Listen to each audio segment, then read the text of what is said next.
My name is Elektra Wagenrad. I'm an activist in community networking and mesh networks. If you have been previously in my presentation about OLSR and beyond, you can also get that slideshow on that address that is printed here on the screen. Well, the picture for the introduction is a tower located in Bangladesh, where people share a VSAT, a satellite link to the internet for voice over IP communication mainly. Don't get confused, this is not Wi-Fi. That giant dish is necessary in Bangladesh because the satellite link has a very long wavelength and hence the dishes must be very huge. Also, they have very bad weather conditions during tropical rainstorms, and even with a 4-meter dish, the link goes down if the rain comes too heavy. Well, why would somebody want to build a wireless infrastructure with cheap Wi-Fi devices? It's cheap, that's the first answer. It's democratic and can be used by community activists to build community networks. And of course, there are many more motivations why you could use Wi-Fi for long distance. I'll show you how it is possible. The background of the slide is a town in Bangladesh. If you look closely, you see many, many towers. That's the reason, because in developing countries, Wi-Fi is already really widespread. People are not using it for surfing on the sofa, of course. They invest lots of money and build high towers and set up long shots. So, how? Finally, the beef. The most important thing is free line of sight. And a decent and good line of sight includes a clear Fresnel zone. Don't be confused by this word. I'll introduce you to that. You need good and powerful Wi-Fi networking cards that could be switched into a non-standard 802.11 mode. Some cards, they even work in the standard modes. There are some limitation in theory in 802.11. First of all, I have to mention here the acknowledgement issue that prevents, in theory, that 802.11 link is longer than 1.2 kilometers. You need antennas with a lot of gain, and of course, directional antennas. A long shot with Omni is hardly possible because you pick up a lot of noise. What is extremely important and the source of failure for most people that try to build long shots is that they don't properly mount the antennas, especially water protect the cables and plugs. I'll give you a very, very short introduction to electromagnetic waves. If you have a conductor where current is floating through, maybe you have AC with 50 hertz. With a measure instrument, you can see that electromagnetic forces are traveling away from that wire at the speed of light. The electromagnetic waves, they consist of a magnetic force and an electric force, and they are located crosswise onto each other. The polarization could be twisted, so we could have the electric force here and the magnetic force there, or any angle in between, and some fields are even rotating while they propagate. This is the fact if you have circular polarized antennas. Well, like a water wave, you can imagine electromagnetic waves if you view the magnetic field or the electric field. I assume now the electric field as a wave where the polarity travels from 0 to negative, to 0 to plus, to negative over time. And these waves, these electric and magnetic forces, they travel through space at the speed of approximately 300,000 kilometers per second. And if you have a wave that changes 1 time per second, that means the wavelength is exactly 300,000 kilometers.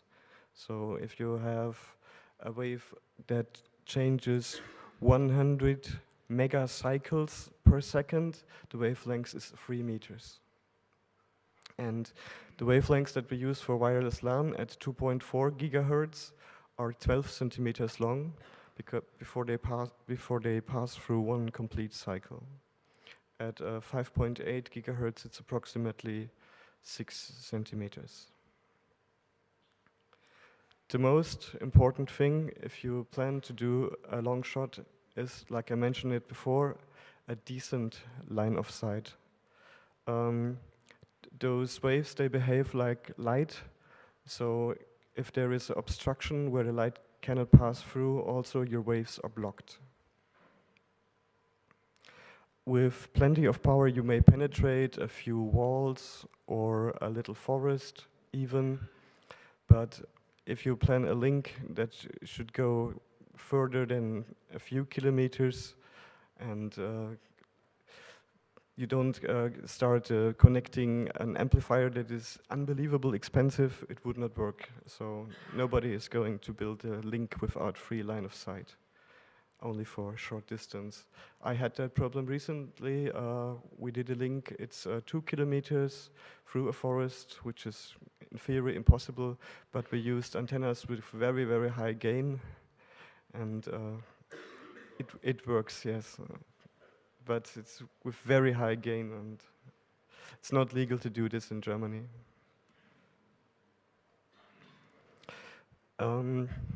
If you're new to the matter, what is quite hard to understand maybe is the issue of the Fresnel zone. I'll give you only a basic idea about it. There's more complexity to it. You can search Wikipedia for Huygens and refraction to learn more about it. It would be too much to tell you in a few minutes. The Fresnel zone is an area between the antennas in 3D that looks like ellipsoid. The reason for the Fresnel zone is that the waves are reflected by objects or refracted by objects that are within this Fresnel zone.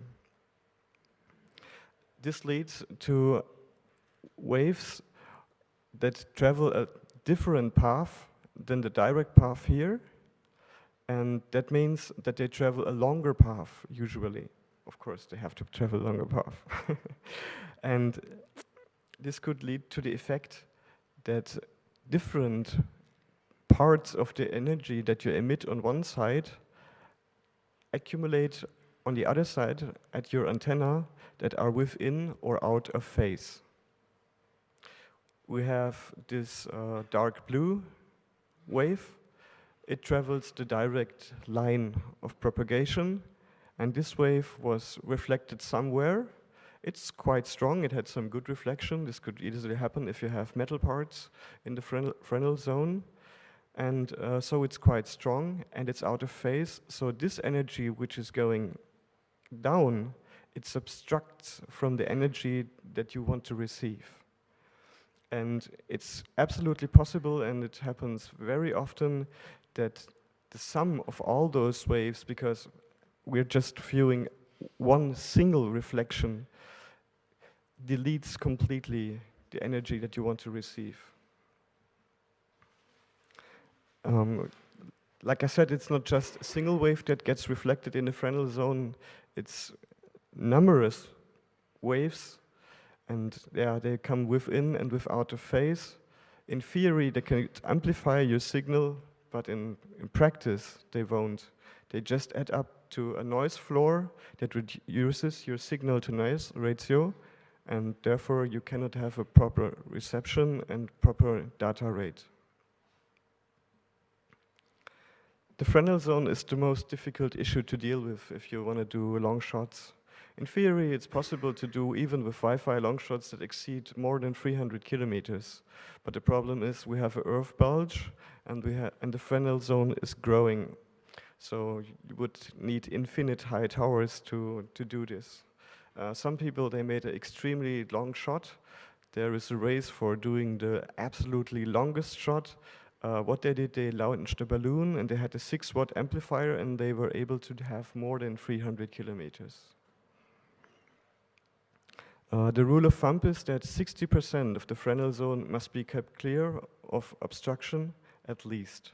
It would be better to have 80% clear Fresnel zone, but 60% is the minimum. Like I said before, you need very high towers if you want to go to very long distances, so it's the most expensive problem if you want to plan or do a really long shot. In Bangladesh, we solved the problem by erecting towers of up to 35 meters. Here there is a very simple formula to calculate the radius of the Fresnel zone where it is thickest. It's 0.5 multiplied with square root of the wavelength multiplied by the distance.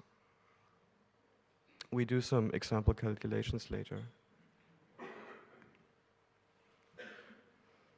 Yes, well, this slide just underlines the fact that it would be nice to have at least 80% free Fresnel zone. In some cases, you can easily achieve that, but in most cases, you will be happy if you manage to have at least a 60% free Fresnel zone. It's important to consider the terrain roughness of the terrain that is between the antennas. There is a difference between a flat surface or an urban area with small houses or the center of a town with such big towers, because you have lots of metallic objects that add a lot of reflections, and these reflections, usually they won't help you, they would just reduce your signal to noise ratio. There are very complicated models to calculate this. I use a rule of thumb, and the values that I use are printed here. You can download a copy of this presentation and have this information, and of course there's a lot more resources on the web. How to deal with the Fresnel zone? As you see, if the frequency goes up, the wavelength goes down. You remember that I told you that with a frequency of 1 Hertz, 1 cycle per second, the wavelength would be 300,000 kilometers. So a link at 5.8 gigahertz has a significant smaller Fresnel zone area than a link at 2.4 gigahertz. So one measure that you can use to reduce the thickness of the Fresnel zone is to increase the transmission frequency. So move to the A band. But this is an issue. In most countries, it's illegal to use the 8-band outdoors or even use it at all. Trade-off of using a higher frequency is that you need a bigger rain margin, because waves at higher frequency are more affected and attenuated by rain and moisture. Something that helps you, antenna at the same size has 3 dB more gain at double frequency, because the reflector is bigger if you use a dish, but that's the default for long shots. The next problem that makes it necessary to have really huge towers is the earth bulge. I have these 2 blue-gray lines. That would be the mathematical line that hits the horizon and hides objects that are behind the horizon. If you would be on a boat on the water, you would see another little boat in a distance of about 12 kilometers. In fact, this mathematical line would suggest you can only see the boat about 10 kilometers far away. But there's the effect of refraction in the Earth atmosphere, and so the actual line of sight is the green line that is bent by the refraction of the humidity in the atmosphere.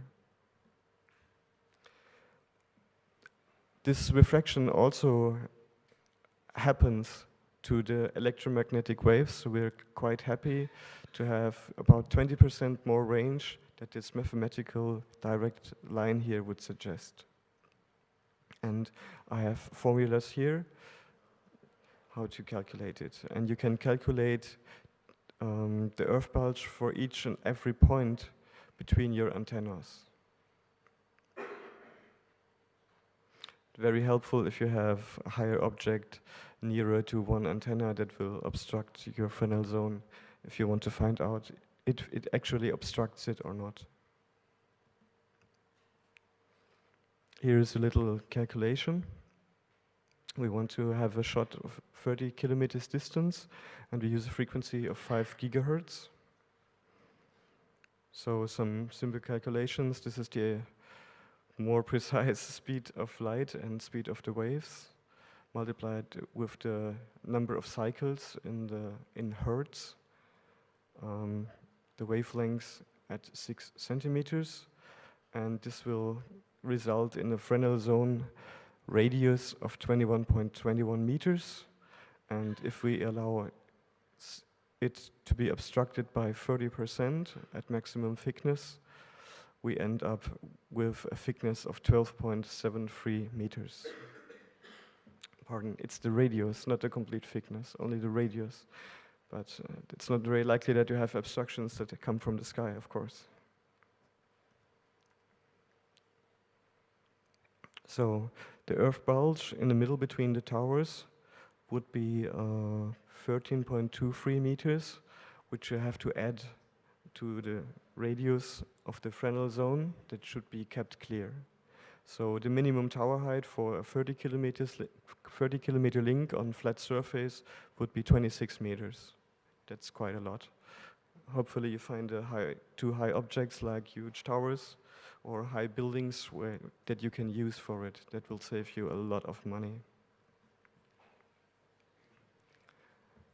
So finally, another physical part of the link, calculating the link. Imagine we have a transmission from this side. This is our Wi-Fi interface, which is actually transmitting. And it has an output power of plus 20 dB. That would be 100 milliwatts. The way I build long shots is I directly mount the Wi-Fi interface or the mesh router or wireless device directly near the antenna and keep the cable as short as possible. The losses that I have printed here, they add to reception and to transmission. So at the first plug connecting to your Wi-Fi card, you can assume you lose, as rule of thumb, 1 dB. If you keep the cable short, you should assume that you lose another dB. And with the next connector that goes into the antenna, you lose another dB. Well, that's not absolutely precise, and I cannot know it precise, but it's a good rule of thumb.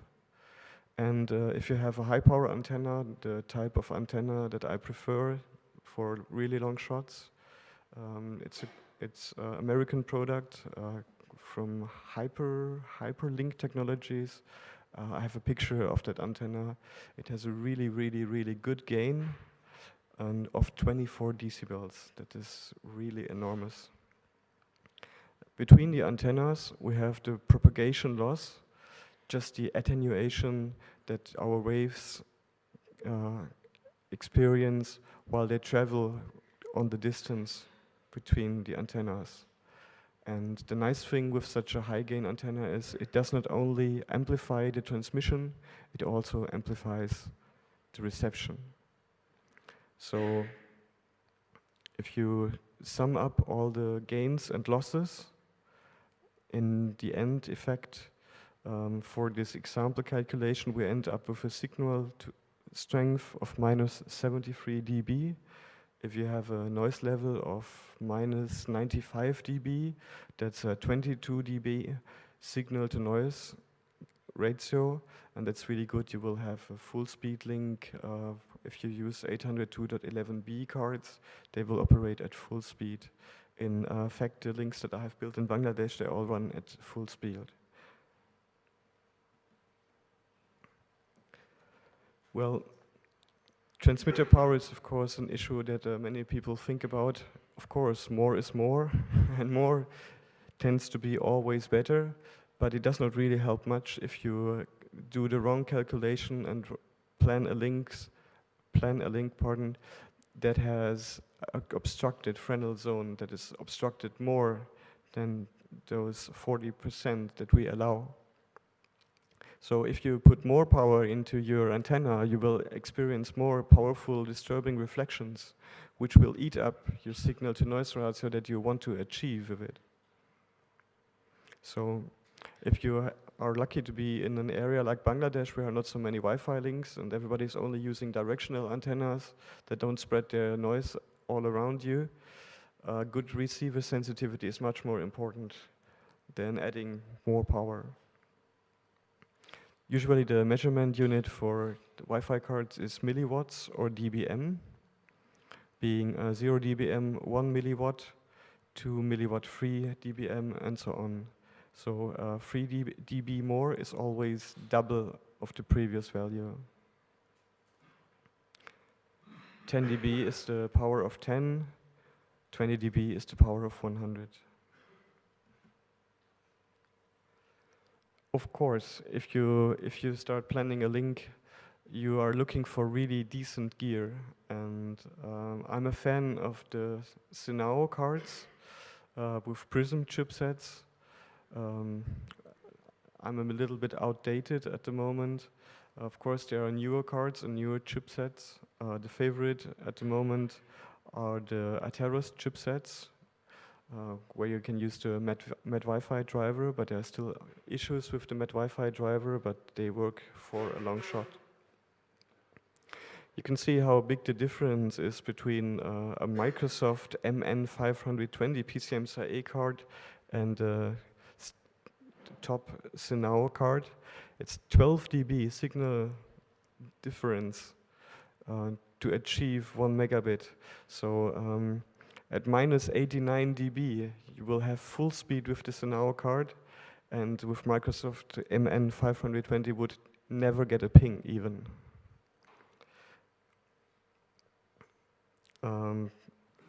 I complained previously a few months ago about the quality of the Broadcom chipset that was used in the famous Linksys WRT54, but I've bought a device of WRT54 of a new series, and it's really amazing. They improved the sensitivity a lot.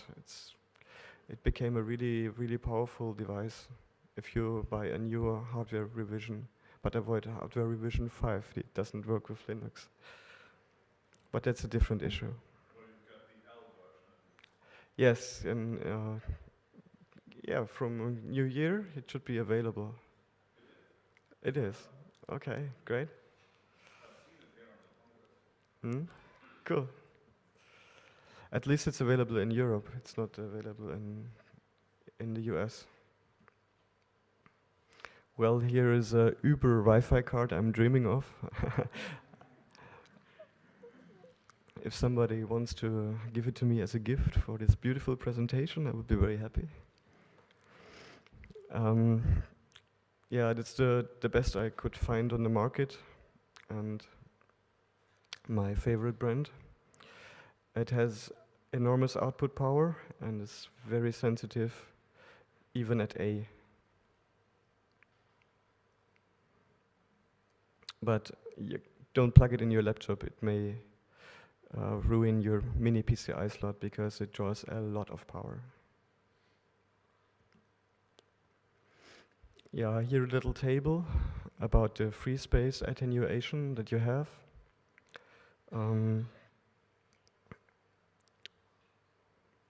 Well, there's not much to say. If the distance is double, the attenuation will increase by approximately 6 dB. That is a rule of thumb that you can take out of the table. So at 100 kilometers distance, the free space attenuation would be 140 decibels.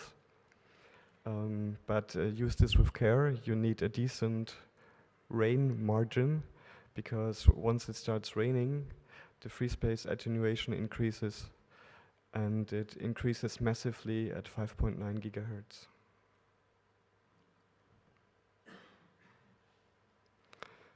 Yeah, little slide. So 3 dB more attenuation for 50% more distance, 6 dB more attenuation for 100 meter more distance as a rule of thumb. The margin, the link fade margin in worst case is 0.5 decibels for each kilometer if you have heavy rain or fog, and it's only 0.1 decibels per kilometer for the 2.4 gigahertz band. Of course, you should take into account that a wet antenna or an antenna that is full of snow or ice doesn't perform really well. So a radome that covers the antenna and protects it from moisture and snow and so on is really helpful, especially in this area here, if you want to have a reliable link. Well, picture of my favorite antenna. I have I'm not linked to that company, but I like their antennas and the quality is really good. It's available with a feeder. It's the same antenna for 5.8 gigahertz, and because the dish is bigger for the shorter wavelengths, it has 3 dB more gain. There are some antennas around, and even that company produces even bigger antennas, but those antennas are solid dishes. They have no ventilation and have very high wind load, and will give you a lot of headache if you try to align those antennas. Aligning these antennas, if you do a long shot, is not a trivial task. It will take you quite some time. It's like shooting with a gun and trying to hit a house in 30 kilometers distance. Well, that's a little bit exaggerated, but it should point you to the point what it actually is. If you try to remove the antenna for alignment, you have to be very precise, to a rough alignment with a compass on one side and a GPS, and then go to the other side and try to align it and make really small steps. And I used Linux for doing the alignment, and Kismet, the wireless sniffer Kismet, was very helpful because it even reports broken packages. And finding a broken package is something like, yeah, hooray, at least we got something. Hopefully it's not another network.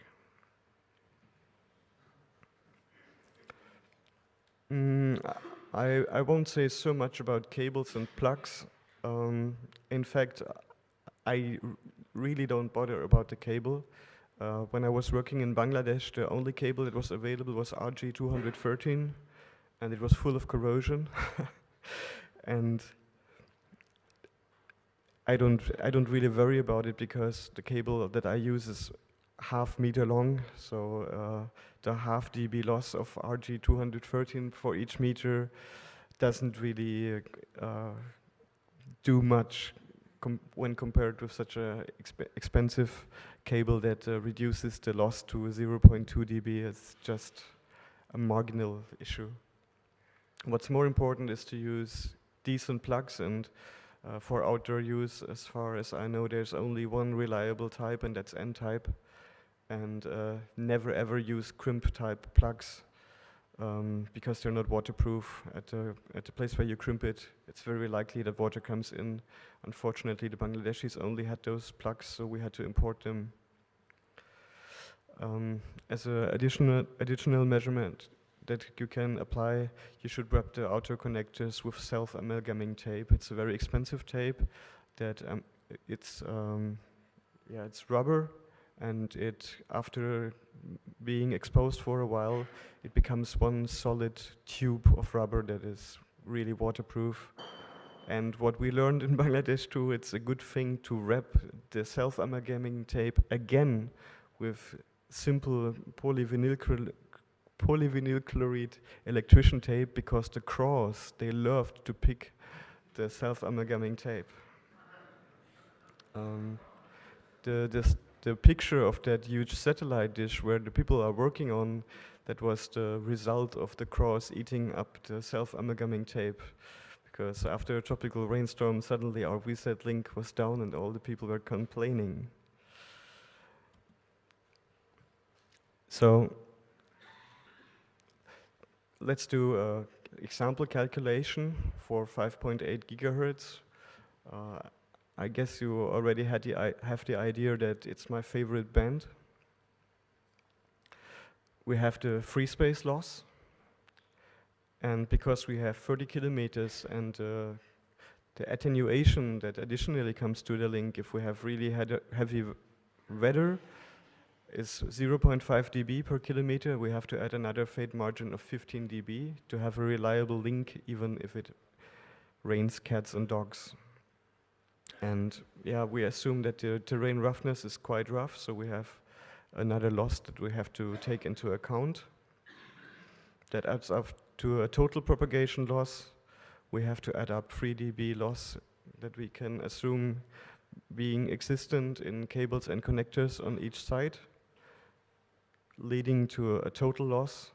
And then we come to the good part where we have the gain of the antennas and the TX power of the Fresnel devices that we used. We used 200 milliwatt cards, which is equivalent to 23 decibels. And the result is a link that even at really heavy rain conditions has minus 86.5 dB, and that provides full speed on 30 kilometers. But the effort that you have to do to achieve this is really high if you don't have high buildings, if you have obstructing objects. So it's not just buy the devices and mount it somewhere and then you have such a link. Well, of course, there are always these issues with legal limits. Of course, when I was in Bangladesh, we didn't care much about it. In Germany, maybe you should care about it. Well, if you're scared, you should. They have this stupid thing called effective radiated power. That's quite misleading, because if you have a card with 100 milliwatts, which would be the legal limit, and you apply a very high gain antenna, you're of course still transmitting with 100 milliwatts and nothing more.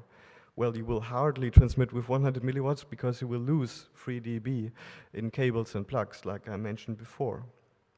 But those guys, they said, you should not be over the limit of the effective radiated power. Well, what that means is if you have an antenna that radiates like a ball to all sides, the signal, the strength of the field to all sides is the same. If you have such a dish, it concentrates all the energy to a little slot, to a little point. And because that energy is concentrated, because the antenna concentrates it, they complain about the field strength in that little field that is concentrated by the antenna. Well, I don't like it, and I think it's quite stupid. But it is there, it's the legal regulation. So you have to stay within those limits. In Germany, the limit is only 20 dB. That means an effective radiated power of 100 milliwatts. So if you have a card that has 100 milliwatts, in theory, if you have an antenna that has the slightest gain and no loss in cables and whatsoever, you would exceed this limit. You can, though, stay within legal limits and manage to do a long shot. But it will not be possible to achieve 30 kilometers, but I will show you that quite a long distance is possible even if you stay within legal limit. And the trick to achieve this is use antennas with really high gain and reduce the transmit power. As all the radio amateurs know, an antenna is the best amplifier, always, under all circumstances, because it amplifies the reception and the transmission. You cannot amplify the transmission beyond that legal limit, but you can amplify the reception and there is no legal limit for amplifying the reception. So that's what we do. We do a link with 5.8 gigahertz at 10 kilometers. That is quite amazing if you consider the high field attenuation at such high frequencies. But we have to reduce the transmit power to plus 6 dB. That's not much. We even lose 3 dB, and effectively we transmit with 3 dB on the antenna. But we have an antenna gain of 27 dB. Hopefully your antenna really achieves that gain that they promise on their data sheet. But if they do, it's possible. And you can really manage such a link and have a signal level of minus 81 dB. If the Fresnel zone is kept clear, at least 60%. And I don't have the values at the moment. Would have to switch back to that Uber card to see, but I think you should achieve at least 18 megabits per second or 24 megabits per second. Now another issue, I mentioned it already at the beginning, there are timing issues with 802.11. Here the slide is pointed to 802.11b, but the issues are the same with G or A. We have a propagation delay. Well, the speed of light is amazing fast, but if you do a long shot of 30 kilometers, it takes 100 microseconds to travel for those 30 kilometers. And for the timing of 802.11, this is a really long time. In theory, it's only possible to have 10 microseconds until the acknowledgement has to be received on the other side. But there are some things in the specs that assume collisions, that assume the negotiation of who is going to transmit next. And so some cards, they just work for long distance, and some cards, they just receive duplicated packages and get totally confused. The chipsets that I tested and that are working are the old Prism chipsets, the Orinoco chipsets, and the Ateros chipset, because there is a tool called ATH control, where you can align the timings of the acknowledgements. And so you can actually tune the Ateros chipset to a certain distance. People are working on an open source driver for Broadcom, which is a really good thing, because at the moment for the new and modern chipsets in ad hoc mode, there is the problem that the ad hoc mode is nowhere properly implemented. And I was told that the people that are working on the open source Broadcom implementation are also working on a tool that should make it possible to align the acknowledgement timings.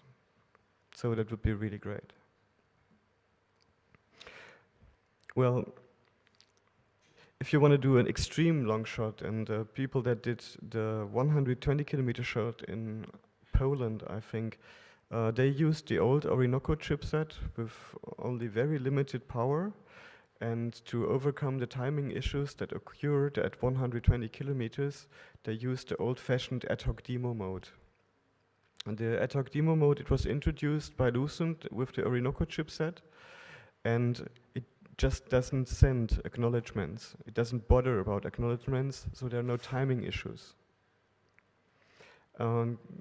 You can switch this mode on at Orinoco. You can use it with host AP, and you can use it with Met Wi-Fi.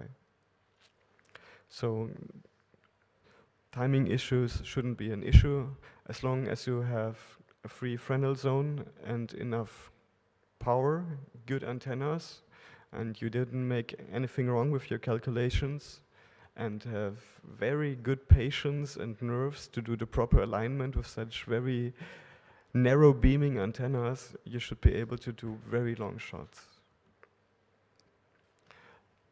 Yeah, the initial alignment I do with Kismet. Like I said before, it's possible to see even broken packages. And then we try to tune to the network that has sent us all those broken packages and optimized it until we could receive more broken packages per second until we could read the ESS ID and hooray, yes, it's our network. Yeah, it's quite nice.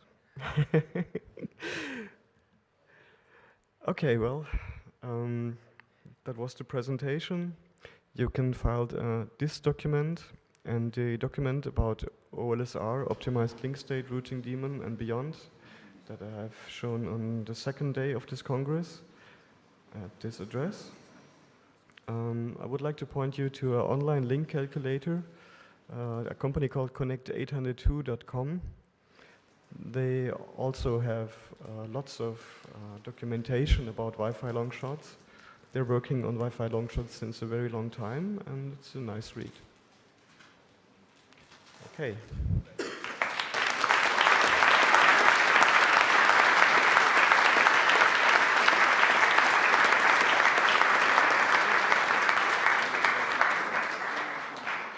Questions? And use the microphone, exactly.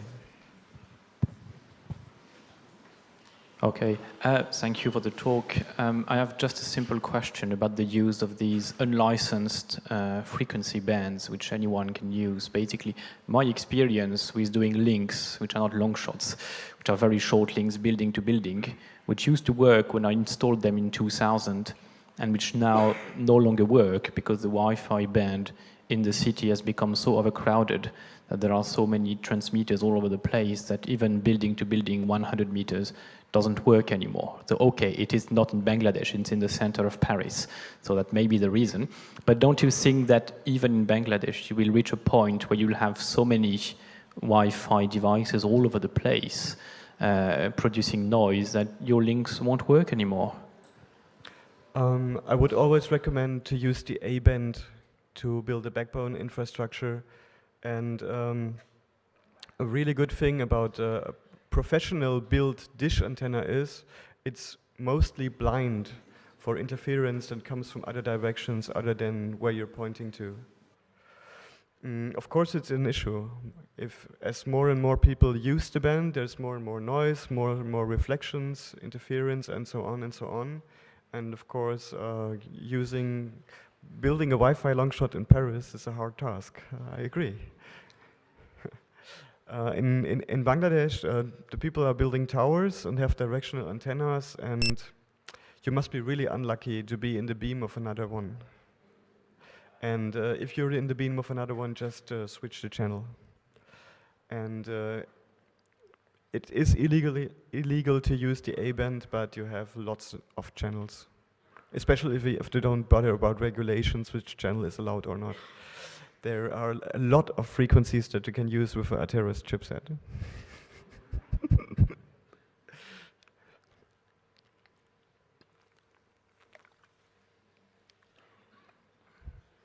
If you don't ask any more questions, I would be really disappointed. Use a microphone, please. There's one on the stand behind you.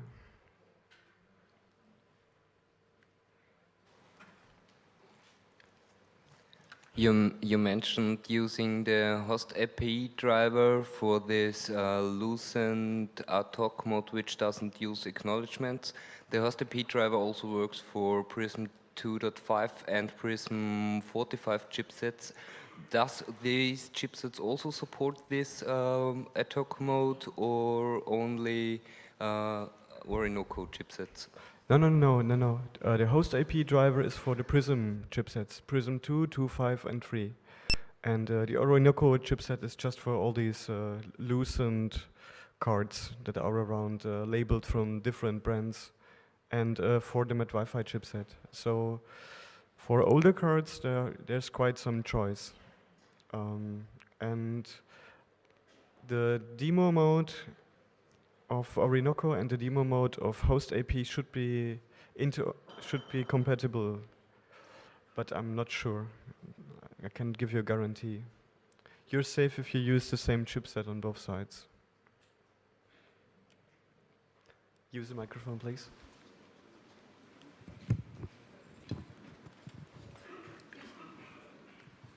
when you said, okay, you have built some towers to mount the antennas to, and you use a very short cable to attach the RF transmitter and receiver card. So it would be unlikely to put some standard PC onto the tower because you have a short cable. Which kind of hardware have you mounted onto your towers which really works in the reliable fashion that this link can be used for production use? Well, I can give you some recommendations. At that time, I used mesh cubes from 4G systems, but these devices are no longer available. They are now sold exclusively to a company in the US. Although the company is located in Germany, they don't sell it to us. You can use MikroTik router boards. I never used them personally, but I consider this as a very decent quality. You can have several interfaces. Of course, you can also use a PC up there, but the box is just a little bit bigger. There are the rep boards. There I can recommend you to point you to meshnode.com, I think. The people are here around in the Congress. They have very nice boxes. Looks very reliable. And you're free to put any Wi-Fi card in that you like, as long as it is mini PCI. I'm not sure it will work with that Uber card. You should ask those people if they really have plenty of power to drive such a monster. You can also use that WRT54, but I have never tried to have longer links with the WRT54 than more than 10 kilometers. People in Bangladesh did shots with 10 kilometers that work really well with the WRT54, but there may be some issues with the chipset, like I said before, the timings of the acknowledgements. Okay, one more question. If you're not too bothered about frequency and bandwidth, and have you tried using some WiMAX equipment, or are you planning to use some WiMAX equipment instead of Wi-Fi to get potentially longer links and more robust and reliable links? No, WiMAX was not available to me, and the central issue in Bangladesh was cost, and WiMAX is not cheap. WiMAX base station is minimum 10,000 euros. And that's a very cheap equipment at cost from the supplier. So that's, I was asking, but. Well, WiMAX is a different thing. I spoke to a guy from Cisco, and he told me they're quite skeptic about WiMAX. It's everybody's speaking about it, but I'm really sure if WiMAX will become increasingly popular, Wi-Fi will still be popular. It will exist in parallel, of course, yeah, and it will still exist for long shots because you can do it really nicely. In theory, for WiMAX, you need licenses to use the frequencies that WiMAX is operating on. So that may not be a problem for you, but it's. And you have to pay for the licenses. I'm afraid WiMAX will not be so democratic like Wi-Fi is, because Wi-Fi is just gear you buy and you can use it. With WiMAX there are legal issues. One question about security. What about flash? If I put it on top of the roof, I think there's a possibility that the flash will crash my whole home system, everything which is connected by Ethernet, maybe. Yes, lightning is of course an issue, and in fact one of the links that I have built in Bangladesh was destroyed by a lightning. But so was, this is of course something you have to take care about, absolutely. So no solution until now? No, there of course are solutions. There are resources you can find on the web about lightning protection, how it has to be done.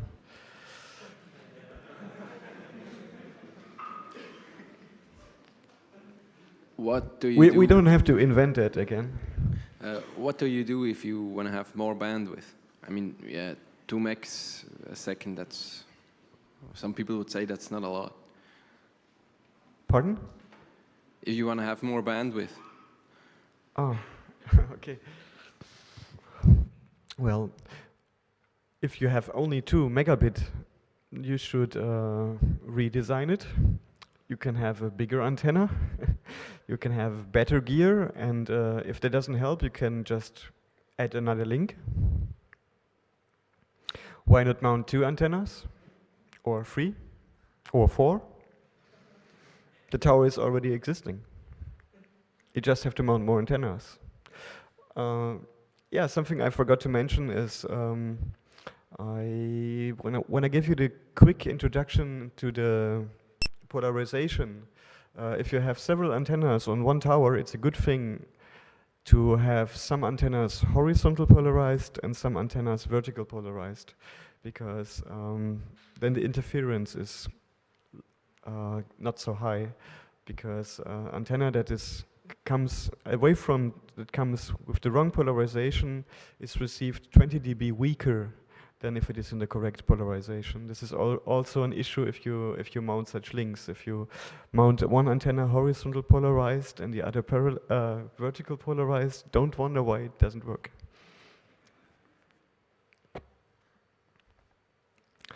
More questions?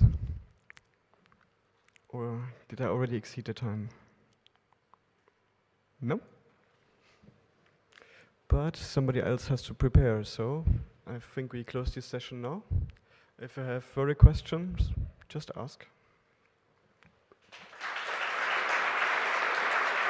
Thank you very much.